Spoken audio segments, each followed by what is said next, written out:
Good evening and welcome to another edition of Maclean's Live. My name is Paul Wells. I'm a senior writer for Maclean's magazine. I'm speaking to you from Ottawa. As always, we want to begin by thanking our sponsors for this series of conversations, which has been going on all year from my living room, which is usually not as exciting a place as it is when we have these conversations. And our sponsor for that is the Canadian Bankers Association, who have been so helpful and so flexible in ensuring that you all have something to watch while we're all waiting for this horrible mess to end. I have a kind of a rule of thumb for these conversations, which is I like to talk to practitioners more than commentators, which is why a lot of the people that you've seen joining me here on Maclean's Live have been elected politicians in the middle of their mandates. We've had Erin O'Toole recently, we had Jason Kenney, we had Justin Trudeau not so long ago, and Rachel Notley, people like that. But every once in a while, the caliber of the commentator is so high that I figure I can make an exception, and that's why tonight we are joined by Margaret MacMillan. She is a professor of history at the University of Toronto, an emeritus professor of history at Oxford University, and of course a best-selling author. Might as well bring her into this. Margaret, thank you for joining us. Well, thank you for including me in this galaxy of practitioners. Yeah, but like, let's be honest, you're classing up the joint by joining us. So, and we're grateful for that. Margaret, of course, is the author of many works of popular fiction, probably most prominently Paris 1919, also Nixon in China, The War That Ended the Peace, and most recently this book, War, How Conflict Shaped Us. And I decided to call her and ask if she'd join us because just recently the New York Times named it one of the 10 top books of the year. Did that come as a surprise? It must have been a happy surprise. It was a very happy surprise, but it was absolutely a complete shock. I was not expecting it, but I'm not complaining. No, you're not going to give it back. No. It's a fascinating book, I think largely based on the Wreath lectures, which are sort of the British equivalent of the Massey lectures. Yes, I gave them in 2018, and it's like the Massey lectures. It's a wonderful invitation, but they say you can lecture on anything you want, which is quite terrifying, actually, and then you think of all sorts of things. And so I decided to do it on war, and giving the lectures, unlike the Massey lectures, you write the book afterwards. And so I was able to use some of the really good questions I got and able to sort of follow up some trails I hadn't been able to follow in the lectures. Okay. Why did you pick war as a topic? Well, I've always been interested in it. I'm not sure why. My father was in the Canadian Navy. One of my uncles flew Lancaster bombers. Both my grandfathers were in the First World War. So war was something that we heard about. I mean, they didn't tell us many stories, but we sort of knew they'd been to war. But simply as a young person, as an historian, I was interested in battles and wars. Probably not what was expected of girls at that time, although thank goodness that's changed a bit. And when I was asked to give the Wreath lectures, I thought this is a subject which is woven in and out of a lot of what I've done, because I wrote about the beginning of the First World War and the end. And if you do any period of history, pretty much, you're going to find a war in it. And so I thought this is a chance to really think a bit more deeply about a subject that I've been interested in on and off for most of my life. One of the early surprising assertions in this book is that war is not particularly academically fashionable these days. What does that tell us about the academic study of history? I'm wondering why this is, and I've actually been thinking it quite a lot. It's less fashionable in North America than it is in, say, the UK or France. And it may be partly that we've lived through the long peace since 1945, and so we think war is something that happens to others elsewhere, and we don't take it seriously. I think there's also a feeling, and I think this is wrong, that war is just military history, about battles, about movements of regiments, about types of weapons. And the study of war, of course, is much more than that. It's about the whole ways in which war and society are deeply intertwined, and certain societies fight certain kinds of wars. And I think there's finally a feeling, and I've come across this a bit, that if you study war, you somehow like it. And so that's not to be encouraged, which seems to me a fallacy. Because people study racism, it doesn't mean they like racism. People study genocide, it doesn't mean they approve of genocide. But for some reason, those who study war are accused sometimes, and it's happened to me, of caring too much about power and not caring about people. And I think it's a shame for all those reasons, because I think we need to consider war. It's been a very important part of our history. It's helped to shape a lot of the past in our institutions, and it's still with us in the world. So I think we do need to know about it. There's also the sentiment, I think, in Canada, based largely on the 20th century experience of Canada and the two world wars, that war is something that happens somewhere else, that we would send delegations off to go and fight, and then they would come home and not tell us too much about it. Whereas, I mean, you've got deep family roots in Britain. In Britain, you can't entertain that fallacy because the war happened very much on British in the skies over London. Yeah. Very few Canadians and very few Americans have been killed by enemy actions in either of the two world wars. I mean, so Canadians were killed when U-boats in the St. Lawrence sank shipping.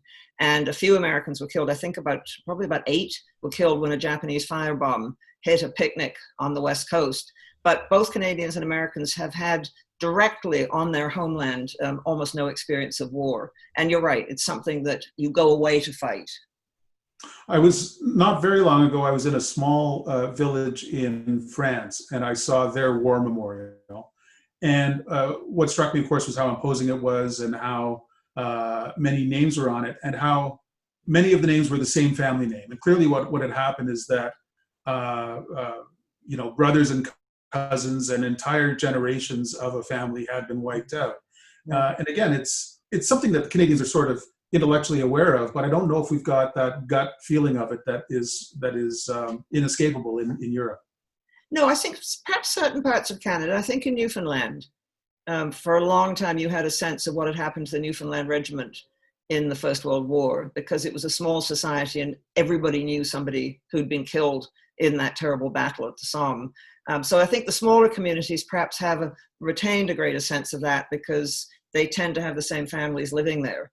But certainly, I think if you go to France or Britain or Germany, you just get a sense of the terrible loss of lives in both world wars. Now, one thing that becomes clear to any reader of your book is that once you set out to write about war, it's, well, currently unfashionable. It is absolutely a rich cultural field to till. There is so much that's been written about war. And what you end up doing is you go through it thematically. What are the origins of war? What are the means by which one prosecutes war? What is the experience of the soldier? What's the evolution towards modern warfare? And no matter what angle you come at it from, there is just absolutely a wealth of material. Yes, and a wealth from different bits of the past and also from different parts of the world. I mean, one thing I hope to do was bring in the experience of people fighting in Africa, fighting in the Middle East, fighting in Asia, experiencing war in the Americas, so that it isn't something that is just a Western phenomenon. It is something that is truly global. And I wanted to try and get that sense. And I decided it would be impossible to do a history of the whole of war, because you'd have to start really with the first human settlements, or perhaps even go before, when we were hunter-foragers. And there are so many wars and in so many parts of the world. So that's why I decided on themes, so certain things that struck me about war. And so if people are interested, they might sort of read them and think, oh, well, that is something I might want to read more about. Okay. Is it possible to separate human nature from the act of war, or is it part of us? It's a long debate, and I don't think it's been settled. There are those who say, look, evolution has equipped us with a tendency to be aggressive, a tendency to lash out if we're frightened, a tendency to be suspicious of those who aren't like us. And it may be true that evolution has given us those traits, but I don't think that's why we go to war. War is not just random violence. War is not just someone lashing out because he or she is afraid. War is highly organized activity. In fact, an anthropologist said to me, and I've been thinking about it ever since, war is probably the most organized of all human activities. And when you think of the organization that goes into war, I'm beginning to understand what he meant. And war is purposive. You go to war with a purpose. I mean, I define war as an organized group with a political purpose fighting another organized group with a political purpose. And so I don't think evolution gave us that. I think our own history, I think our own cultural development gave us that. And I think we fight because we have the organization to do so. And I think we fight because we want certain things, or we fight because we want to defend ourselves from those who want what we have. But that's not evolution, I don't think. But I may be wrong. I mean, this is a debate that goes on and on and on. I also wonder whether it's becoming essentially a nostalgic enterprise to study war, because the kind of war that dominated the 20th century, all out classical industrial warfare, society to society, duking it out on a battlefield. We see less and less of that these days. There's much more asymmetrical conflict, situations where it's hard to know whether you're actually in a situation of conflict with your enemy.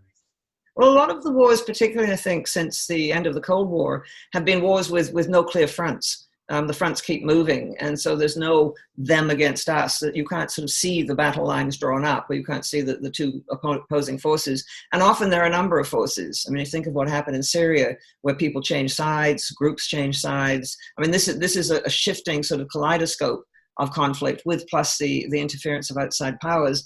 But we still have seen since 1945 state-to-state wars, and a lot of people forget about that war in the 1980s between Iran and Iraq, which in many ways reminded me very much of the First World War, massive numbers of soldiers being sent into combat across killing fields.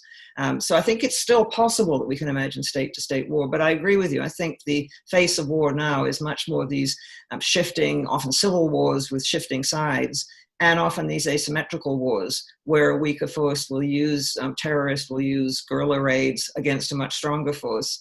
And so, no, I think the big state-to-state wars of the 20th century are probably less probable now. It doesn't mean we shouldn't think that they are still possible. Probably the last sort of, not necessarily the last, but the most recent big industrial war in which some of Canada's neighbors participated was the Iraq War, 2003. Did that give modern warfare a bad name? I think it did, because the goals of that war were regime change, and they kept expanding, I think, as the conflict went on, and the results have not been good for the people of Iraq. I mean, it's hardly, I think, a victorious war for the coalition forces. They overthrew Saddam Hussein, and yet they were unable to build anything afterwards. And I think we judge wars both on defeating the enemy, but also on the peace that comes afterwards. And Iraq still really doesn't have the peace that you would have expected it to have by now. And so I think it has given both war, and I think it's given humanitarian intervention a bad name. I mean, that term was not used at the time, but it's been used since, that, you know, we are the coalition intervening in Iraq for the sake of the Iraqi people. Well, what's happened to the Iraqi people makes that look rather threadbare. And so, yes, I agree with you. Even if you look at sort of the three components of international statecraft, which are, you know, military intervention, development assistance, foreign aid, and alliance building, it seems like a succession of American presidents in very different ways have acted as though they're spooked by the whole prospect of a United States that is present and leading in the world. Whatever else his strengths and weaknesses are, Donald Trump has been kind of a notorious isolationist by comparison with previous presidents. And I wonder what that says for the prospects of a very traditional alliance man, a very traditional sort of North Atlantic man like President Biden. Will he have the room to implement the foreign policy that he might have in his imagination?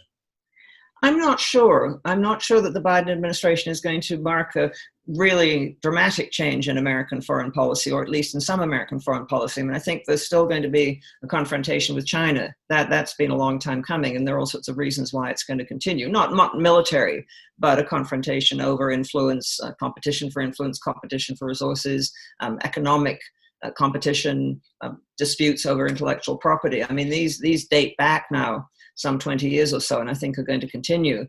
I think Americans in general have lost their taste for intervention around the world. And although not that many Americans have been killed since the end of the Cold War by comparison, say, with the Americans who were killed in the Second World War, I think the American public simply does not want to see young Americans getting killed abroad. And I think a lot of the American public probably doesn't want to see American money being spent abroad. And so I think we will probably see less American military intervention. And I think also the fact that so many American military interventions, really, I think since the Korean War, have not gone very well. I mean, Vietnam, I think, was a real shock to a lot of Americans. And I think it's something that still overshadows American thinking. And the war in Afghanistan did not go well and has not gone well. I mean, the Americans, I think, would dearly love to wind it down. And Iraq, as you mentioned, has not gone well. And so I think there will be a tendency, supported by public opinion, even in the Biden administration, to retreat, retrench, but perhaps also to try and rebuild some of the alliances, because alliances aren't just about making war. They're about working together for common goods, and they're working together often for defensive purposes. And so I suspect, I may be wrong, very hard to predict the future, but I suspect the Biden administration, when you look at it, the sort of people it's appointing, will probably do its best to refurbish the transatlantic alliance, which has been, I think, quite badly damaged by Trump. And we'll look, I think, to Asia to try and rebuild alliances there, and perhaps rebuild its alliance with Japan. And so I think we may get a more circumspect and a United States, not perhaps as isolationist as under the Trump administration, but not engaging with the world as perhaps the Kennedy administration did, or the Eisenhower administration did. I suspect a lot of people watching this would say, well, a chastened and reticent United States sounds like a pretty good bargain. Is it not so? Well, we're Canadian. Should we be wanting a United States that doesn't want to get engaged that much? I mean, we've depended, like it or not, for the United States, on the United States for our defense. And in some ways, I think we're more vulnerable than we were, say, 20 or 30 years ago. And that's partly to do with globalization. It's partly to do with climate change. And the Arctic is now opening up in ways that were unimaginable 20 years ago. The Northwest Passage is now something that people can send shipping through, and indeed are sending shipping through. And there's a scramble for resources in the Arctic. And both Russia and China have been very busy staking out claims in the Arctic, getting engaged. How are we going to protect that vast expanse we have up there? I mean, we don't have the means to do it. And we've tended to rely on the United States to act as a sort of counterweight to those who want to move in on Canada. So I think we may want to think twice about the United States, which is less likely to get engaged in the world, because it would affect us, I think. It also seems to me that to the extent that the United States wants to renew the alliance game, that imposes some obligations on the allies. I mean, they can't step back unless countries like Canada step up. And I'm not sure how many people have thought that through. No, and it's always difficult to get money, especially in peacetime, to spend on things like foreign policy, things like foreign aid, even though publics might support it, and to spend on the military. And the military are getting more and more expensive. I mean, the cost of the new ships, the new aircraft, the new tanks is huge. It's increasing very largely, and I think there will be a lack of willingness in countries to keep meeting these expenditures. I mean, again, President Trump, in his own way, did hit on things that had been a perennial problem. The underspending by NATO countries on defense, I think, was something that he actually had some grounds, even though he did it, I think, in a particularly unhelpful way that didn't strengthen the alliance. But he actually had some grounds to be concerned about the spending of American allies. And so, will Canadians be willing to see what is often huge expenditure without any real return when we've got a lot of problems right here at home? It's going to be a difficult one. It's a bit like the democracies in the 1930s, whose publics and often whose treasuries and politicians didn't want to spend on rearming because they had so many issues they were dealing with at home. We've got a lot of other issues to talk about, including obviously the global public health crisis that we're still in. But I've been wondering about your own career path in the last little while. You spent a decade as the warden of St. Anthony's College at Oxford. And I wonder what that was like as a teacher, as a colleague. How did that compare to the time that you spent at the University of Toronto before and since? In some ways the same. I was dealing with students a lot, and I was dealing with some of the same issues, and I had to do things like fundraising and development, all that sort of thing was the same. And in Oxford, I had to deal with a much bigger institution in the University of Oxford, just as I had to deal with the University of Toronto when I was at Trinity College there. What was different is that St. Anthony's is primarily a graduate college, whereas Trinity was an undergraduate college. And it is probably, I would say, the most interesting center for the study of international relations and regional studies in the UK, if not in the world. I mean, it just has an awful lot of experts who know a lot about the world. And it's a small place, so you get to know everyone. Our students came from something like 170 different countries every year. And so we had an extraordinary interchange.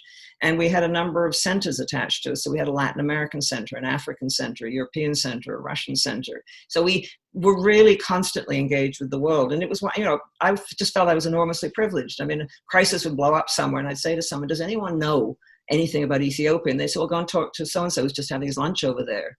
Or, these students have come from Ethiopia, have a chat with them. Or does anyone know about Yemen? And there would be someone who knew about almost everywhere in the world. It was an extraordinarily stimulating place. And you felt that you were dealing with people who really had a deep knowledge of different parts of the world. They knew the language, they knew the culture, they knew the history, the economics. I was very lucky to be there. It was a particularly interesting time to be in the UK. I mean, at the end of your tenure there, they voted to leave the European Union. And not long after you finished your time at St. Anthony's, Boris Johnson, of all people, became the Prime Minister of the UK. I mean, how do you explain what's been going on there to the people back here in Canada? Well, what people in Canada have asked me, and asked me repeatedly, is did people in Britain go a bit nuts? What happened? Why did they vote to leave the European Union? And I think it was cultural, I think.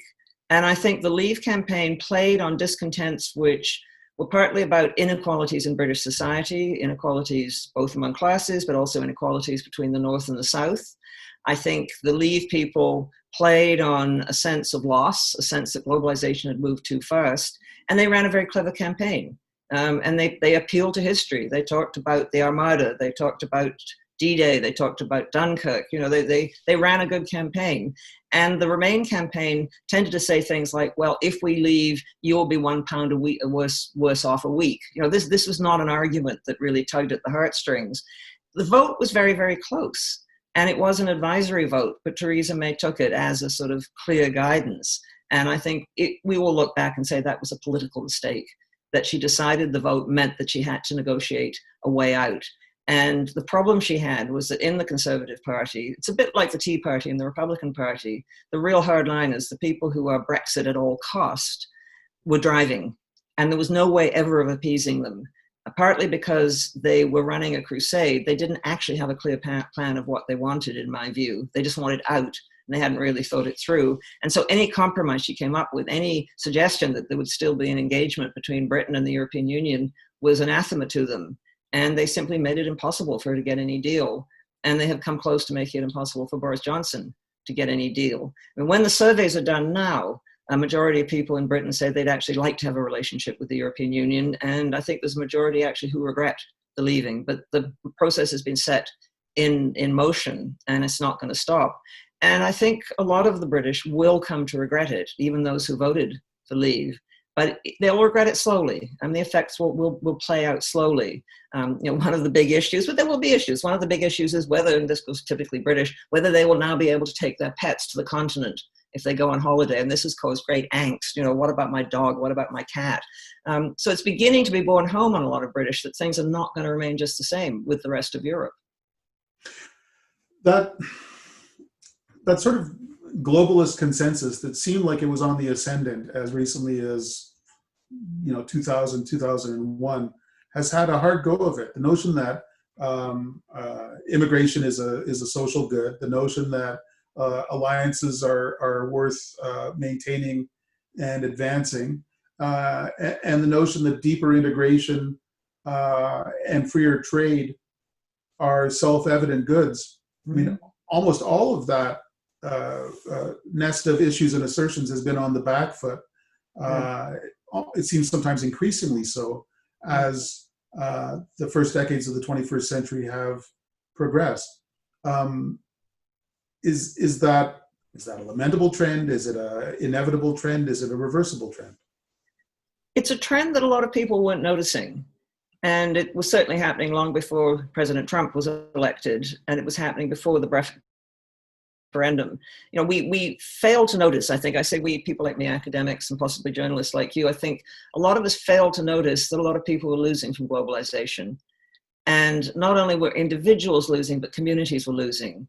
The Rust Belt, the jobs that disappeared as a result of globalization. Now, they might have disappeared anyway because of automation and artificial intelligence and robotics, but they were disappearing. And so the sorts of jobs which sustained individuals, gave them dignity, they could work at jobs which were well-paying, support families, imagine a future for their children, and also sustain communities, have been hollowed out. And I'm struck. I mean, if you've driven through the Midwest of the United States, or even just go south of the border, towns which are boarded up, shops that are boarded up, and the lack of hope. I mean, I think part of the Oxycontin plague, and it is a plague, has been despair, that people can simply not see a way out. And I think that was something that wasn't properly taken into account. And I think what was also not taken into account was a sense that, ordinary people were working very hard. They weren't getting anywhere. Their debts were piling up. And then there were these very rich international elites who were swanning around the world, who had, privileged lives, who didn't care about them.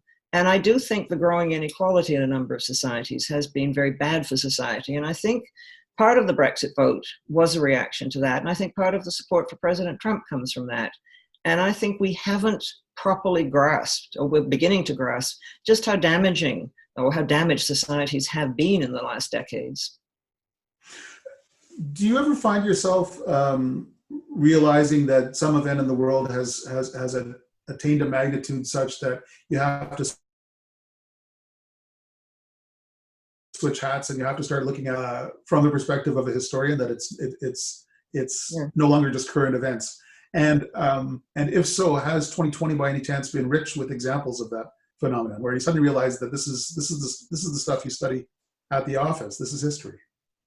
History is funny, isn't it? Because it seems to move slowly, and things often are happening under the surface, or happening rather slowly, and then suddenly there'll be a year when things do shift. 1789 in France, when suddenly a revolution which had in many ways been brewing for the better part of a century, for all sorts of reasons, suddenly broke out, and the world wasn't ever the same again. And the same thing with the Russian Revolution of 1917, I think. Suddenly everything shifted, and we began to see things in a different way. And I'm wondering if this is the same as 2020. Are we at one of those points where suddenly things that may have been there anyway, overlapping crises, overlapping issues, overlapping changes in perception, all come together, and we will look back and say, it's a different world now, and our perceptions have shifted? I mean, I think you've got a very good point here, and it may be too soon to tell. And as you know, historians are always very reluctant to talk about the present, much less the future. But I do have a feeling that, a number of things that we were talking about, the negative impacts of globalization or growing inequality, a number of things that were concerning to societies suddenly became a lot starker. I mean, one of the results of the pandemic was just to bring a lot of things out into the open and make us more aware of things that we'd perhaps been concerned about, and to perhaps demonstrate that things we took for granted, political institutions, ways of doing things, weren't working, or perhaps had been damaged, and we may need to rethink them. And so I do think I have a feeling, and in a way I'd like to be proved wrong, but we may look back to 2020 in 5-10 years and say that was a moment when things changed. Suddenly things were different. Will we be the same societies when we gradually get out of lockdown? I'm not sure. I'm not sure we will be at all. I think a number of things have changed, even just at the level of where we get happiness. Do we all want to go on living in cities? There is a trend in Britain, for example, and here, and in the United States, for people to move out to smaller towns because they found they can work at home, and they found they'd prefer to live in small communities. So there may be really a sort of fundamental shift in a number of societies as a result of this pandemic and overlapping crises, and possibly globally as well. This may be the moment at which we realize the United States is no longer the sole superpower, that it's no longer as powerful as it was. And we may be the moment when we realize that I think China's objectives and China's attitudes are becoming clearer to the rest of the world. So a lot of things, I think, have become more apparent in these last months. It sometimes seems that our politics it was already in a trend towards being increasingly ill-prepared for the kind of surprising moment we have, because a politics that can address that is a politics that is ruminative, not defensive, not brittle, able to discuss and speculate openly. And increasingly, politics, to some extent, is taking on some of the characteristics of war. You're always on the offensive. You never admit mistake. You issue the same talking points to all of your troops to make sure that that the discipline is total. And obviously, I'm speaking to some extent, particularly about Canadian politics, where it seems like we're badly placed to sit down as a society and just have a conversation about something. It seems almost Pollyannish to suggest that that's something we should pursue. I think our politicians have taken to talking in slogans. They have, as you say, talking points, and keep them short and keep them sweet. Get Brexit done, make America great again. These are slogans. They're not thoughtful things. They're not programs. I think it was very striking that President Trump didn't actually bother to have a program for his election campaign. He simply recycled the Republican program from 2016, which says something. But I'm wondering if we, the voters, are getting fed up with that. That we want our politicians actually to show that they have been thinking. And we don't mind if politicians say, look, we don't have easy solutions. Let me just tell you, we're in a difficult situation. I mean, the fact that some of our medical officers in Canada have really gained respect because they have simply spoken openly about some of the difficulties, and they have not said they have solutions to the COVID pandemic. And if you look around the world, the politicians who seem to me to have been very successful in dealing with the pandemic and keeping their people on side are people like Angela Merkel, who doesn't talk in slogans and who talks quite bluntly when she talks to the German people, and does seem to have a longer vision. So I'm wondering if a particular kind of political rhetoric and this constant antagonism is something that a lot of us are getting very tired of. I don't really want to watch parliamentary questions when it's just a case of scoring points. So you don't learn anything. Debates aren't really debates. They're just people getting up and shouting at each other so they can get a few minutes on television or whatever, or on YouTube. And maybe we're running out of patience with that. And maybe there will now be a trend towards the sort of politicians like Jacinda Ardern in New Zealand and like Angela Merkel, who don't sugarcoat it, who talk to us like we're grown-ups. And maybe it's about time. I wonder how the lockdown has affected your own work. I mean, you work in a university environment. You do research in libraries, which have become problematic places. What's your 2020 been like?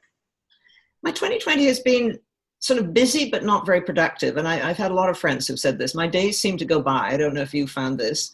I have things to do. I'm busy. I'm doing Zoom talks. I'm writing articles. I'm reading bits and pieces, but I'm having trouble concentrating on big projects. And I'm not the only one. I wish I could concentrate better because I should be working on another book. And I haven't really done very much on it. I've sort of been scattered, and I've been spending far too much time looking at the news. I read I don't know how many newspapers every morning. I look at CNN, I look at the CBC, I look at the BBC. I think it's been a sort of disorienting period. I think a lot of us have found that, but I know how lucky I am because I've always worked at home. I have a comfortable place to be. I have books around me. So my quarantines and my lockdowns haven't been all that bad. I know how lucky I am. And I've always had enough to keep me occupied. But it is, I don't know, have you been able to concentrate? I just find a lot of people I talk to say they haven't. I was an absolute wreck for weeks. My first reaction to all this was writer's block, because I'm a journalist. I try to add value and add understanding. And I thought, what on earth can I say about all of this that isn't being said dozens of times around the world? And I really kind of had to chip away at that for a while. And then, the hard thing is to be original when everyone is thinking about one thing, and that's a constant challenge. Yeah. Well, what I've found, interestingly enough, is, and it has kept me busy, is people have rediscovered history a bit. People have asked me to write things about historical parallels. Are there other bits of the past that we might look to that might give us some indication of where we're going with this particular crisis? And that I found quite good. I mean, I like being asked about history. And I've also found it's made me think. I mean, I've been reading books. I wouldn't recommend them for light reading, but I've been reading books on the Black Death, which is quite fascinating, gruesome though it is, but it's quite fascinating in its impact on society. So it's pushed me in new directions, which I've quite liked. And I do think there's been something of a rediscovery of the usefulness of history, which I, of course, like. You yet at a place where you can give us a hint about what is going to be about? Yeah, no great secret, but goodness knows when it's going to be done. I want to work on the Allied diplomacy of the Second World War. The relations between the big three, the United States, Britain, and Russia, the Soviet Union, and how they tried to both win the war and plan the post-war world. You write for a global audience. Does Mackenzie King kind of peek into the corner of that picture at all, or? Oh, Mackenzie King is incredibly valuable. His diary. And I think, I've always tried in my books, where possible, to include the other participating nations, such as Canada. When I did my book on the Paris Peace Conference, I actually did quite a lot on the Canadian role there because it was important for Canada, and also Canada contributed quite a lot to the peace conference. So I think being an historian from Canada is actually an advantage because I don't come from one of the great powers, so I don't feel that I have to either attack my country's record or defend it. If I were a Russian, I'd sort of, feel a certain sort of, I'd have to have a point of view on the Soviet Union. And the same thing with the United States and the same thing with Britain. So it gives me a sort of freedom. But Mackenzie King's diary, people pick out the silly bits or the funny bits, the medium and the talking to his dog and so on. He was a very acute observer. I mean, I find it a wonderful source. And I've read a lot of it. And he met a lot of people. And both Roosevelt and Churchill trusted him, knew him. He was one of the few people Roosevelt invited to stay at the White House, which, shows something about, they'd known each other, I think, since before the First World War. And so he does play a role. Canada is an important participant, and Mackenzie King is very much there. Well, I mean, that's certainly a book that we will all, I think, be looking forward to reading. I think on that note, we'll end it there. Thank you very much, Margaret MacMillan, for joining us. Paul, it's always a pleasure to talk to you, and thank you for inviting me. I hope that the next time we talk, it'll be face-to-face once again. I hope so. I think we're all getting a bit tired of Zoom, good as it is. Absolutely. The book is War, How Conflict Shapes Us. Margaret MacMillan is the author. She joined us tonight from Toronto, and thanks to her for being with us. Thanks to you for watching at home. And as always, thanks to our sponsors at the Canadian Bankers Association. My name is Paul Wells for Maclean's Magazine. Have a good night.